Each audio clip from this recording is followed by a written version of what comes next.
Good morning. This is Sally Morgan, physical therapist, craniosacral therapist, and Tellington T-Touch practitioner for animals and people. This is Tristan. He's a Corgi, and we're here for an episode of Conversations with a Corgi. So it's working out that we're every other Tuesday or Friday because of my other schedule. And they were supposed to be tearing up my road this week and turning off our water. They haven't done either. So now we're just waiting for the day that will happen, which could be next week or the week after. I'm finally getting my master's degree from UMass next week, and if I have to swim across the stream and walk there, I will make it to my graduation on Thursday, so they better not tear up my road. So I've had the great privilege of working with Linda Tellington for almost 40 years now with horses and dogs and humans, and I really just have such a great relationship with her, and we've just been doing a wonderful series of online classes for horses and for dogs. And if you have any interest in learning Tellington T-Touch work, these online classes are so well done and so good. You really have a sense of camaraderie with the people in your group and with Linda, and she gives individual attention to the animals that are in the class. With your dog, of course, you can put the video right on the dog so he can participate. With horses, because we've had people from so many time zones. I mean, she's in Hawaii, and we go across the United States and all the way to Europe and Iceland. So it's really hard for somebody in Iceland when it's like midnight to run out and record their horse to share with us. But people provide videos that they've prepared prior. So one of the things that, and meanwhile, my sister and my niece are rescuing donkeys and mules. And I thought, you know what, a lot of people with horses could use a few pointers on what to do when you're rescuing a horse, or maybe it's not even technically a rescue, it was just abusively treated prior to you getting him. So I want to talk today about a few things that we should keep in mind when we're working with a horse who's come from a really bad situation. And some of this applies to dogs, but not as much. So the first thing, which we talked about a couple of videos ago, is about the name. So if the rescue decided to call your dog Cuddles so that he could get a home, that's fine. With horses, often they have papers with them, or sometimes disreputable people will have papers from a horse that they've long ago sold, but now your horse is the second one to be called a quarter horse with this name. So you might have a name for your horse, and if you're lucky, you might have his actual papers. So that's fine, but you know, people really do come up with some barn names that are not flattering to the animal. So make sure the name that your animal has is one that you and the animal really like. So that's the first thing, because that's going to change that animal's whole experience of the world.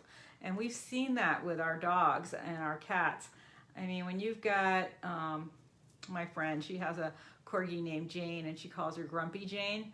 Now, if you were to call her Sweet Jane, would she be different? She might be. But, you know, the Grumpy Jane is kind of meant tongue-in-cheek, you know, because she loves that dog, and she's a real character.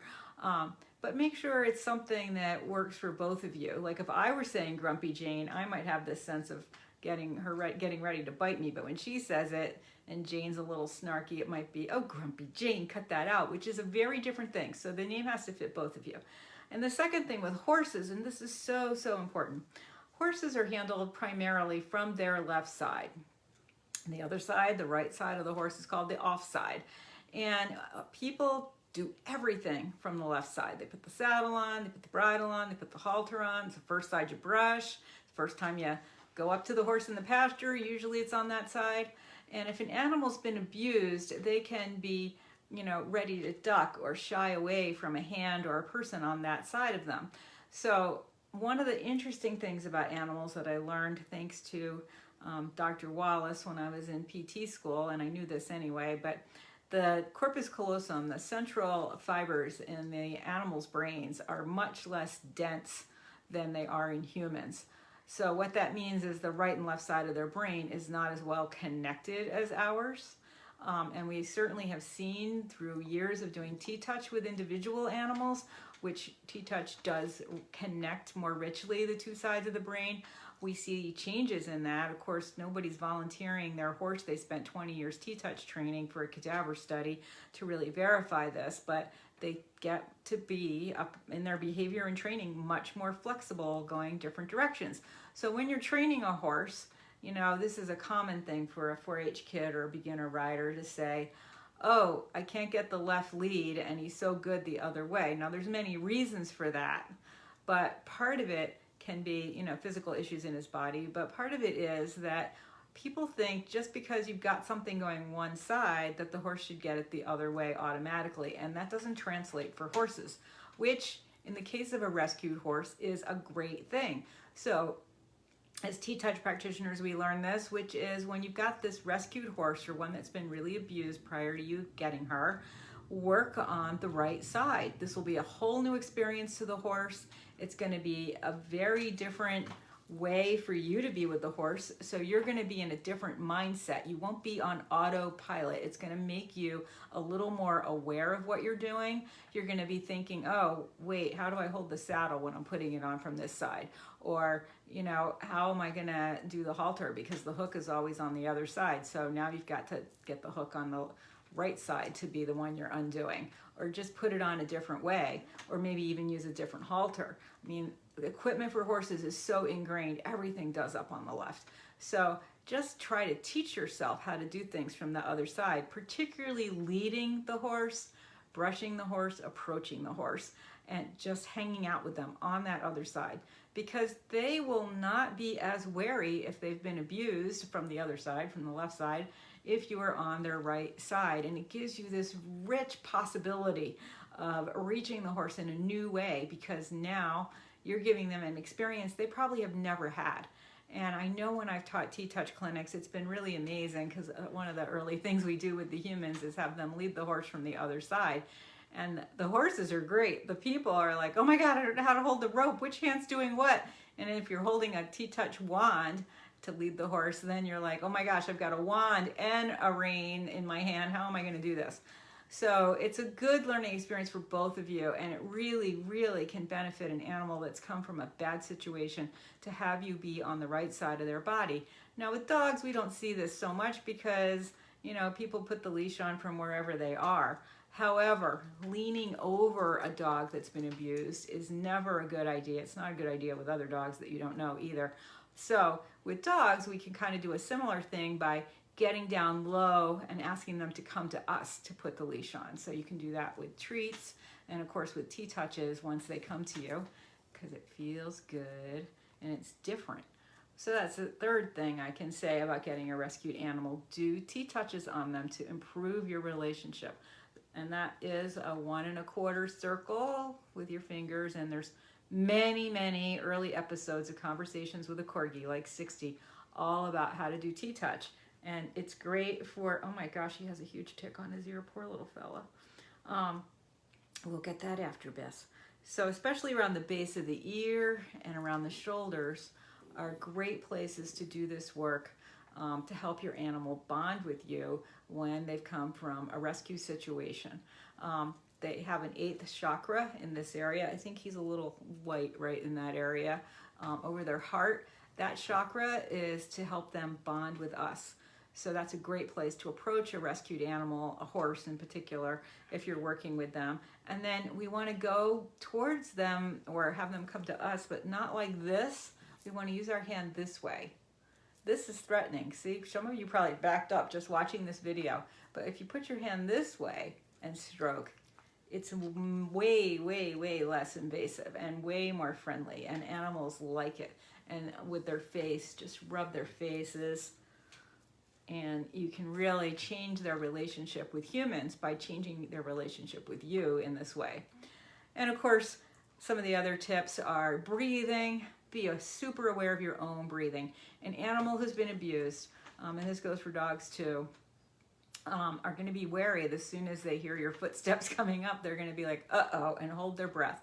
So if you are super aware of your breathing, in your nose, out your mouth, take several deep breaths from 6 feet away from that dog or horse before you even come up to them. what this does is calm you down, put you in that parasympathetic nervous system, and it also helps to create what we call heart coherence between you and the animal, because you're synchronizing your body systems with theirs. So the deep breaths are really important. Soften your eyes. Don't stare them in the eye like, oh, don't bark at me, don't bite me, don't kick me. We often say with horses, look at the opposite back hoof, so that you're looking kind of down and you're non-threatening, but you want to be super aware of where they are, because abused animals can sometimes be reactive. So you want to not be like staring, into space. You want to really be present, but not confrontational. And that goes with humans too, actually, who have been abused or who have had PTSD from something else. And then the last thing is to do a heart hug. You can do this from before you even get out of the car to see the horse, before you get to the farm, or if you're just sitting at home thinking about that beautiful new mule my niece has in her backyard. You just put your hands on your heart, make a circle and a quarter around the face of a clock, and exhale and inhale as you come around the clock, and think about that beautiful girl. She is so like butterscotch colored. She's lovely. And do that a few times a day, even if you're not planning to go to the farm, just to connect with that animal, and with your dog too, even if he's not with you and he's in another room and he's a rescue, or he's a new dog to you. A lot of people adopt dogs when they're 2 or 3 years old from breeding situations. Do those heart hugs before you approach them, and it will again help you be in heart coherence with that dog or that horse, and help them trust you. So those are a few ideas to keep in mind if you've got a newly rescued dog or horse, and that applies to kitties too, and bunnies. I have to say, one of my friends adopted a bunny who was very fierce, and these tips were super helpful for her. The breathing and the heart hugs and the soft gazing in particular were useful with her rabbit. So Tristan and I are off to go over to UMass for our college graduate photos this afternoon. Oh, it's a busy time around here. UMass is granting me my master's degree 35 years later, because they no longer have a language requirement for the master's degree in English. And so since I did not meet that requirement, but I completed everything else, paying up a long bill for fees, and I am getting that degree. I'm very happy and considering going on with the PhD, but I do have to learn a language for that, and that is not my happy area of study, but we'll see how it goes. I've been doing prep work in German, and it's pretty fun. So, auf Wiedersehen. Everybody have a great day, and we'll try to see you next Tuesday. Thanks for joining us. Good luck with your rescued animals.